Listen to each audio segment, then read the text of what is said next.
मैं माफी मांगता हूं उनसे, लेकिन मैं समझता हूं कि स्कूल खोलने पे, अस्पताल खोलने पे उनको आपत्ति नहीं होनी चाहिए। 15 लाख रुपए हर एक के अकाउंट में जमा कराएंगे, किसानों की इनकम डबल हो जाएगी। हर साल 2 करोड़ रोजगार तैयार किए जाएंगे। इस देश के हर घर के अंदर 24 घंटे बिजली का इंतजाम किया जाएगा। आज भी देश के कोने कोने तो छोड़िए, देश के कई शहरों के अंदर बिजली के लाले पड़े हुए हैं, बिजली के बड़े बड़े लंबे लंबे पावर कट लगे। स्वामीनाथन रिपोर्ट लागू करके उसके हिसाब से किसानों को फसलों के दाम दिए जाएंगे। मोदी जी की पुरानी गारंटियों के बारे में मैं थोड़ा सा नजर डालना चाहूंगा। जनता तय कर लेगी कि मोदी की गारंटी पे विश्वास करना है कि केजरीवाल की गारंटी पे विश्वास करना है।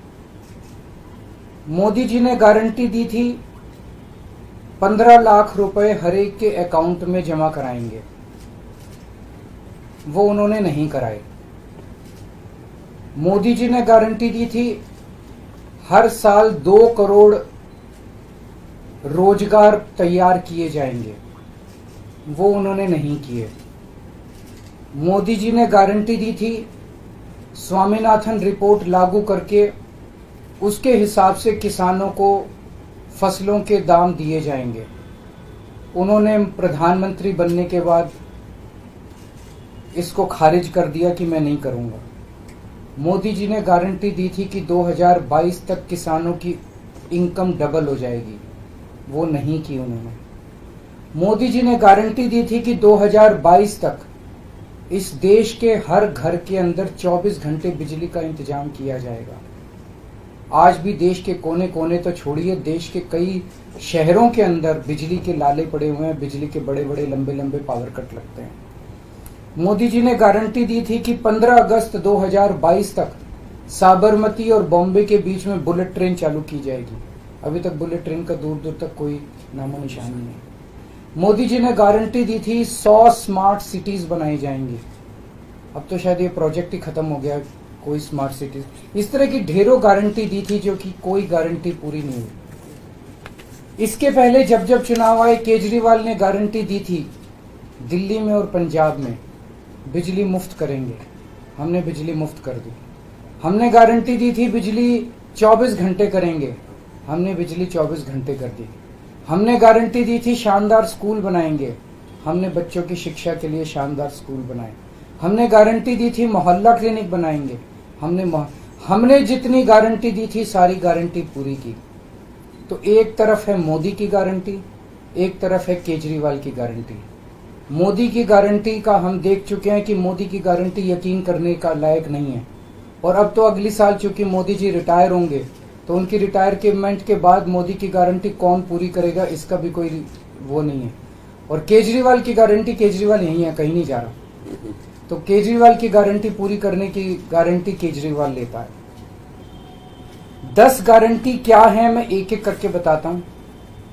सबसे पहली गारंटी है देश के अंदर 24 घंटे बिजली का इंतजाम करेंगे। कैसे करेंगे? हमारे देश में 3 लाख मेगावाट बिजली प्रोड्यूस करने की क्षमता है, कैपेसिटी है। देश की पीक डिमांड, गर्मियों के अंदर पीक डिमांड देश की सबसे ज्यादा डिमांड होती है 2 लाख मेगावाट। तो आज हमारा देश जितनी बिजली पैदा कर रहा है, पैदा कर सकता है, जितनी डिमांड है उससे कहीं ज्यादा बिजली पैदा करने की हमारी क्षमता है। लेकिन मेरे घर के अंदर फिर भी पावर कट लग रहे हैं। क्यों? मैनेजमेंट खराब है। दिल्ली में भी यही हाल था, पंजाब में भी यही हाल था। बिजली तो थी लेकिन मैनेजमेंट खराब था। हमने मैनेजमेंट ठीक करके दिल्ली में भी 24 घंटे बिजली का इंतजाम किया, पंजाब में भी किया, देश में भी करके दिखा सकते हैं क्योंकि हमें एक्सपीरियंस है। देश के गरीब लोगों को बिजली मुफ्त दी जाएगी। दिल्ली में करके दिखाई, पंजाब में करके दिखाई, पूरे देश के अंदर फ्री कर सकते हैं। 1.25 लाख करोड़ रुपए का खर्चा आएगा। एक ही कैलकुलेशन करके लाया हूं मैं हवा में गारंटी नहीं देता। केजरीवाल की गारंटी एक ब्रांड है मार्केट के अंदर। अगर हम कुछ बोलते हैं तो वो पूरी करते हैं। तो 1.25 लाख करोड़ रुपए का खर्चा आएगा। 1.25 लाख करोड़ रुपए हम इंतजाम करेंगे। 1.25 लाख, उसके अंदर पूरे देश के गरीबों को 200-200 यूनिट बिजली मुफ्त मिल सकती है। आज भी हमारे देश के गरीब लोगों को ये बिजली की पहली गारंटी थी। दूसरी गारंटी है शिक्षा की। कोई भी देश तब तक तरक्की नहीं कर सकता जब तक उसके हर बच्चे को अच्छी शिक्षा का इंतजाम ना कर दिया जाए। अगर किसी देश के अंदर ढेरों लोग अनपढ़ हैं, अगर किसी देश के अंदर ज्यादा बच्चे, कई बच्चों को बिलो स्टैंडर्ड, सब क्वालिटी, गंदी बेकार शिक्षा मिलती है, वो देश कभी आगे नहीं बढ़ सकता। आज हमारे देश के अंदर सरकारी स्कूलों का बुरा हाल है।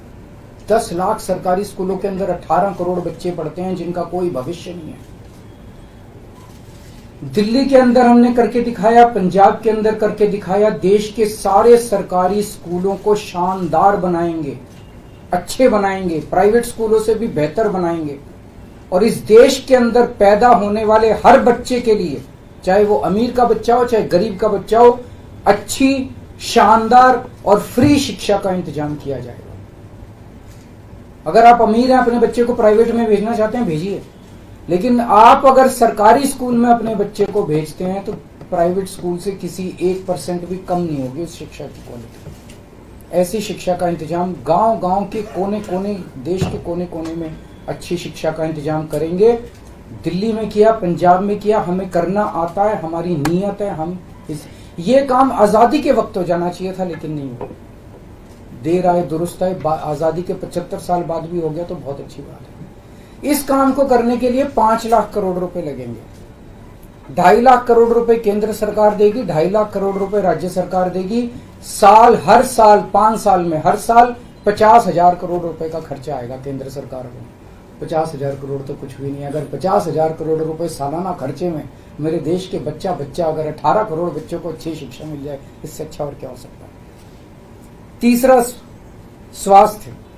अगर मेरे देश की जनता स्वस्थ होगी, बीमारी नहीं होगी, तो देश तरक्की करेगा। पढ़ी लिखी जनता होगी, स्वस्थ जनता होगी, तो ये 140 करोड़ लोग ही तो इस देश को आगे ले जाएंगे। कोई एक प्रधानमंत्री थोड़ी देश को आगे ले जाता है, जनता आगे ले जाती है। तो सब लोगों को अच्छे इलाज का इंतजाम करेंगे। आज अगर किसी को के घर में कोई बीमार हो जाए, बड़ी बीमारी हो जाए, सरकारी अस्पतालों का बुरा हाल है पूरे देश के अंदर, और प्राइवेट वालों ने लूट मचा रखी है। पूरे देश में कोने कोने में, हर गांव में, हर मोहल्ले में मोहल्ला क्लिनिक खोला जाएगा। शानदार डिस्ट्रिक्ट हॉस्पिटल जितने हैं उनको मल्टी स्पेशलिटी बना के उनको शानदार प्राइवेट हॉस्पिटल्स की तर्ज पे बनाया जाएगा। और इस देश में पैदा होने वाले हर व्यक्ति का पूरा इलाज मुफ्त होगा, इंश्योरेंस के आधार पे नहीं होगा। ये बहुत बड़ा स्कैम है। जितनी सरकारी, राज्य सरकारें, केंद्र सरकार इंश्योरेंस आधारित जो स्कीम बनाती हैं, ये सब बहुत स्कैम है इंश्योरेंस कंपनीज के साथ। हम इंफ्रास्ट्रक्चर क्रिएट करेंगे, कोने कोने के अंदर, गांव गांव के अंदर इंफ्रास्ट्रक्चर क्रिएट करेंगे, हेल्थ इंफ्रास्ट्रक्चर क्रिएट करेंगे, अस्पताल बनाएंगे, मोहल्ला क्लिनिक बनाएंगे, ताकि लोग वहां जाके अपना इलाज करा सकें। और सबका इलाज मुफ्त होगा, चाहे अमीर हो चाहे गरीब हो। इसके लिए भी 5 लाख करोड़ रुपए का खर्चा आएगा। 2.5 लाख करोड़ राज्य सरकार देगी, 2.5 लाख करोड़ केंद्र सरकार देगी। 5 साल के अंदर 5 लाख करोड़ रुपए, हर साल 50-50 हजार करोड़ का खर्चा आएगा। राष्ट्र सर्वोपरि, हमारी चौथी गारंटी। चीन ने हमारे देश की जमीन पे कब्जा कर लिया। हमारी केंद्र सरकार से जब भी पूछा जाए वो कहते हैं कोई नहीं आया, कुछ नहीं हुआ। सब जानते हैं, पूरी दुनिया जानती है, सैटेलाइट का जमाना है, सबके पास तस्वीरें हैं कि किस तरह से चीन ने हमारी सरजमी के ऊपर घुस के और उसके हमारी जमीन के ऊपर कब्जा कर लिया। जुठलाने से समस्या का समाधान नहीं होगा, लोगों से छुपाने से समस्या का समाधान नहीं होगा। हमारे देश की सेना के अंदर बहुत ताकत है। हमारे देश की सेना को एक बार इजाजत तो दीजिए, उसको स्वतंत्रता तो दीजिए काम करने की। वो देखिए आपको जीत के लाती है। तो हमारे देश की जितनी जमीन पे चाइना ने कब्जा किया हुआ है, उस जमीन को चाइना के कब्जे से छुड़वाएंगे।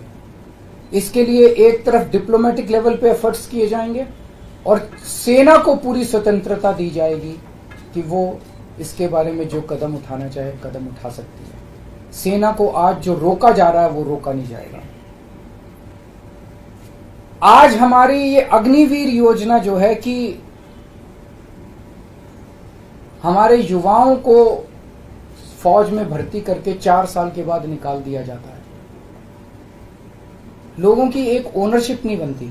4 साल के बाद अगर आप निकाल देंगे तो एक तरह से हम सेना को सबसे कटिंग एज लेवल के ऊपर हम कमजोर कर रहे हैं। ये अग्निवीर योजना सेना के लिए भी बहुत हानिकारक है, और जो बच्चे युवा हमारे अग्निवीर बन के जा रहे हैं वो लोग भी बहुत त्रस्त हैं। अग्निवीर योजना को बंद किया जाएगा। जितने बच्चों को अभी तक अग्निवीर में शामिल किया जाए उनको पक्का डिक्लेयर किया जाएगा। उनको पक्का राष्ट्रीय सम्मान भी नहीं मिलता संस्कार के समय, तो उनको पक्का किया जाएगा, उनको पक्का डिक्लेयर किया जाएगा। और सेना के अंदर ये ठेकेदारी के ऊपर एक तरह से कच्चे में, अग्निवीर तो कच्ची नौकरी हुई ना, कच्ची नौकरी ये बंद की जाएगी और वापस पक्के के अंदर बच्चों को लिया जाएगा। और सेना को ये अग्निवीर योजना लाए थे क्योंकि केंद्र सरकार का मानना था कि सेना के ऊपर उनकी तनख्वाह और उनकी पेंशन के ऊपर पैसा ज्यादा खर्च हो रहा है। सेना के ऊपर, उस देश की सुरक्षा के ऊपर जितना पैसा खर्च करने की जरूरत है उतना पैसा खर्च किया जाएगा। देश की सुरक्षा के साथ खिलवाड़ नहीं किया जा सकता। छठी गारंटी किसानों के लिए। किसानों को आप इज्जत की जिंदगी दे सकते हैं अगर आप उनको उनकी फसलों के पूरे दाम दे दें। किसान कोई भीख नहीं मांग रहा, किसान अपना हक मांग रहा है। किसान अपनी बारिश में, धूप में मेहनत करके और अपनी फसल उगाता है, और उसके बाद जब उसको फसलों के पूरे दाम नहीं मिलते तब वो अपने ऋण नहीं चुका पाता, आत्महत्या करने के लिए मजबूर होता। अगर आप उसकी फसलों के दाम सुनिश्चित कर दें तो किसान को आपसे कोई फेवर नहीं चाहिए। स्वामीनाथन रिपोर्ट के आधार के ऊपर किसानों को उनकी फसलों के पूरे, सभी फसलों के पूरे दाम एमएसपी के आधार पर पूरे दाम दिलवाए जाएंगे। 7वीं गारंटी, दिल्ली को पूर्ण राज्य का दर्जा दिलवाया जाएगा, जो दिल्ली वासियों का कई दशकों से दिल्ली के लोगों का हक है। बेरोजगारी, आज पूरे देश का युवा बेरोजगारी से त्रस्त है।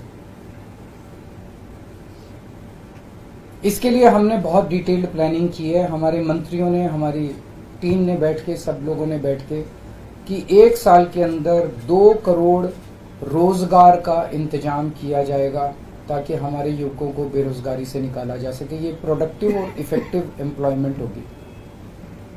भ्रष्टाचार, बीजेपी की वॉशिंग मशीन को चौराहे के ऊपर खड़ा करके तोड़ा जाएगा। बीजेपी की वॉशिंग मशीन इस देश का भ्रष्टाचार का सबसे बड़ा कारण है। सबसे बड़ा सोर्स जो है वो बीजेपी की वॉशिंग मशीन है। ईमानदार लोगों को जेल भेजने और बेईमानों को संरक्षण देने की आज जो मौजूदा व्यवस्था है, इस व्यवस्था को समाप्त किया जाएगा। दिल्ली और पंजाब में जिस तरह से हमने भ्रष्टाचार पे, दोनों लेवल पे, छोटे लेवल का भ्रष्टाचार और बड़े लेवल का भ्रष्टाचार, हमने जो वार किया है, उसी लेवल पे इफेक्टिव तरीके से पूरे देश को भ्रष्टाचार से निजात दिलवाई जाएगी। और 10वीं और आखिरी गारंटी व्यापारियों के लिए। अगर किसी देश के अंदर व्यापारी और उद्योगपति खुल के व्यापार नहीं कर सकते, अपने व्यापार को नहीं बढ़ा सकते, तो वो देश कभी तरक्की नहीं कर सकता।